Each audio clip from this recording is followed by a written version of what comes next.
have that available. Recording in progress. Yeah, I just said I agreed with that, I just thought we should start a little lower. Right, I don't think we advertise that. That's the starting, but. um, But you can only pay what you have funds for, so. Was my math correct? 40,000. I went to go use the calculator and then I got kicked off and was focused on that, so I didn't even. Well, and Yeah, so great. perhaps we could give the information and then, because we'd have to go back and do some of the math for the other things, correct, the other lines.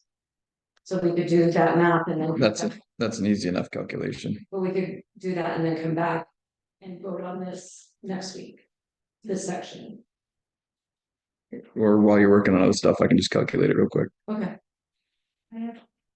Yes, So I would like clarification on. I get the hourly wage, or is it contracted position or not a contracted position? Because this is proposed as a contracted position. Mm-mm. So if you're, it's not with the part-time position, so they would not be contract, Field, That was the original 7,500 Okay. contract, the 21,000 is part. that's for the assessing agent would be contract. so essentially what I said earlier in the meeting where KRT would be willing to do the pickup work for $35, that doesn't include them doing the work for the tax maps as well, but that's what Hennessy used to do. He would update the tax maps and do the pickup work, and we contracted with him for $7,500. Then the Board of Assessors were the sign-offs. But when the body got rid of the Board of Assessors, the way the warrant article was worded was either to contract or hire a part-time certified main assessor. So basically, I'm not, no, I want to explain the backstory to it for you. The reason we're losing our current assessor is but people need to understand. The reason we're losing our current assessor is because she was forced to go get a full-time job that offered benefits. And because she was contracted, she had to pay her taxes and everything else. That's how I discovered the situation where I had to pay the workman's comp.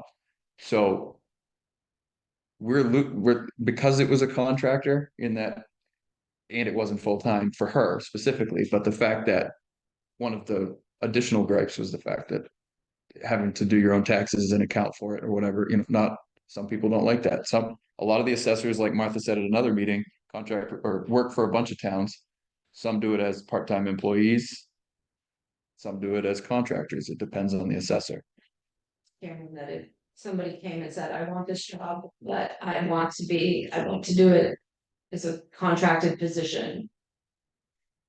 I have it posted as in two forms right now, a request for proposals. So an individual could come in and give us a proposal to do it as a contractor, and I have it posted as a job posting.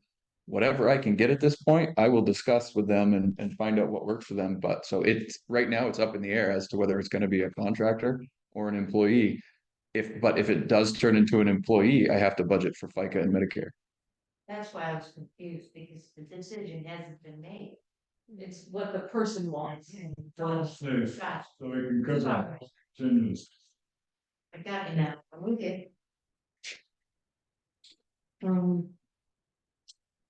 So what was the figure you came up with? I'm sorry. So it was taking the $25 an hour to $40 an hour, which my math quickly, 40, which I did longhand, by the way, added 16,600. So what I just came up with is if I took the 16 hours, multiplied it by 25 at 52 weeks in a year, and then we maintain, so here's the thing, that's 16 hours of just the assessing work, the data entry, the doing the lot splits, everything else. My ideal candidate would be able to do 16 hours worth of work in probably 10 because they've got experience and but so this is what I'm factoring. So 16 hours at $40 an hour, and then you still have to have that contracted assessing agent who's going to go out and do that pickup work. So if you add that $7,500 to that, the $40 at 16 times 52, I come up with 40,780. 40,000 something every meeting. Yeah, I don't know what number you had written down. I had 45,100, but again, I did this longhand Oh, okay. without a calculator, so I'm gonna So we came up with the same number. Okay. 40, so if we did 41,000, So if you do, or do you wanna, yeah, it's an even number. So if you do 41,000 of that, your 40 times 16 equals. That's $640 a week times 52. So the 33,280 is actually the assessor that's doing all the work in the office, making sure that the lot splits are handled, the transfers, everything. And then you take that and times that by, so that's 33,280 times 0.062.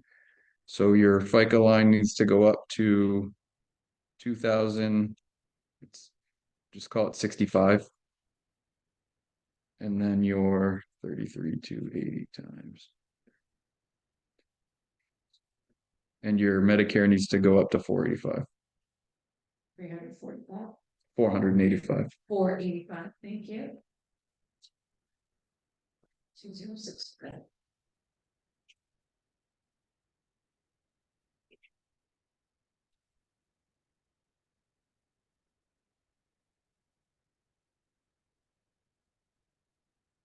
And then. Anybody else have any questions about that area?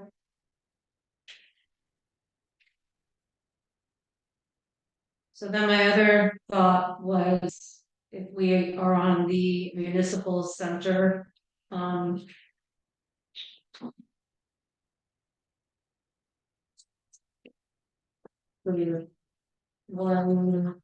so this would be 100-315. When we're talking about needed repairs, the town manager Cameron proposed $20,000. And I know that he's applied for grants, and I'm hoping that we can apply for more grants and that we will have more money coming in. But when we look at the amount of work that needs to be done in this building and what it has cost us from the roof leaking and the water coming in, and then the windows are broken, and so the air comes in and it breaks the pipes, and even if these things are covered by insurance, it is not covering the hours and hours and hours of manpower between the staff in this building and public works having to come in and do the work. We do not have our capital improvement plan in place yet, and I just think it is very, very important that we start addressing critical issues in this building.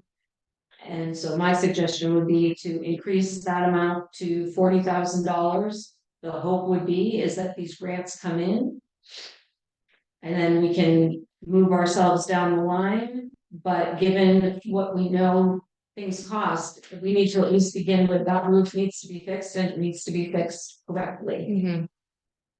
And if we don't get the grant that we hope for, or costs go up, it would be awful if we didn't have enough money to fix that roof.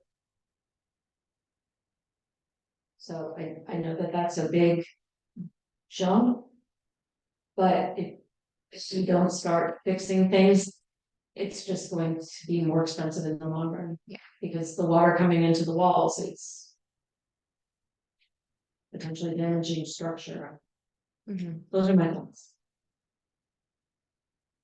Yes, This question for Cameron, how much, federal funding do we still have left in that grant? It's just over 20,000. But the actual funding is just under 20,000, and then the interest that it brings it over 20. The budget committee had recommended that the select board allocate the money for and Which- we did, the select board did. this would be an additional Mhm. And perhaps we don't spend it total of six. available to begin doing repairs to this building, critical repairs. The windows are the biggest issues in this building right now. They've contributed to 2 of the 3 pipe bursts. So to combat that, we're running the heat during the cold months at 70 degrees in every room in this house, in this building, to make sure that pipes aren't freezing. I had recommended, and I can check into it, you can put antifreeze in almost every hot water system, so you can lower the temperatures.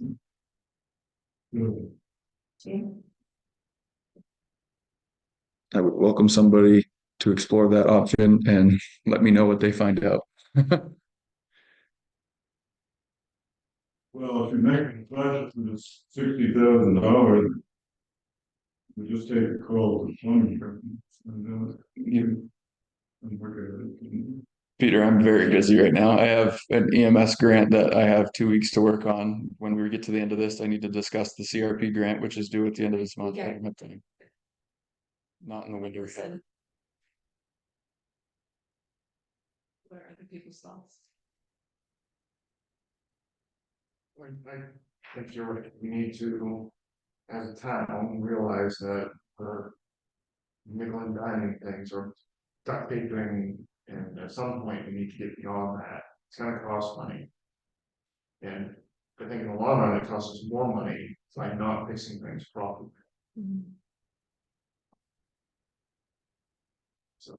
Is the intention to keep this building for the long term? If it is, look at the fact that we've put $150,000 into this building already, which I get, it was insurance claims, it needed to be repaired or whatever, but that's still an investment that has now been made in this building. So if the intention is to keep it and we're gonna spend $20,000 plus, who knows what it's gonna cost by the time I get all the proposals on the roof. At that point, you know, we're upwards of 200,000, you know, there's probably, I would say there's probably $250,000 more in repairs that could be done to this building. Most of that being the windows. You know, the ramp needs to be fixed, the building needs to be stripped, not stripped, but scraped and painted. I mean, it's, the fascia is rotten, like And it there's, speaks to why we need a capital improvement plan, but that's not going to happen in time for this budget season. Yes, I think you're absolutely right. This town has neglected the buildings. Because of our neglect, we now own a $1.2 million fire station. That we let go down to the bottom, and then we had to purchase a new building. We have a beautiful church on the hill that needs $500,000 of repairs to get it back to its beauty, which we will never be able to afford. We can keep kicking that one down again. This is our municipal building. This is it. This is the heart and soul of our town. You are right. Are we keeping this building, or are we gonna start thinking about building a new building? Because if we are, then I'd say you take that $60,000 and put it in the bank and start saving to get ourselves started. If not, we must save this building. This is our building. This is all we got. We gotta put money into it, and we neglect it year after year after year until it's too late. Thank you. thank you. Yes, Yeah, I don't disagree with any of that, but I mean, I've done 2 free runs.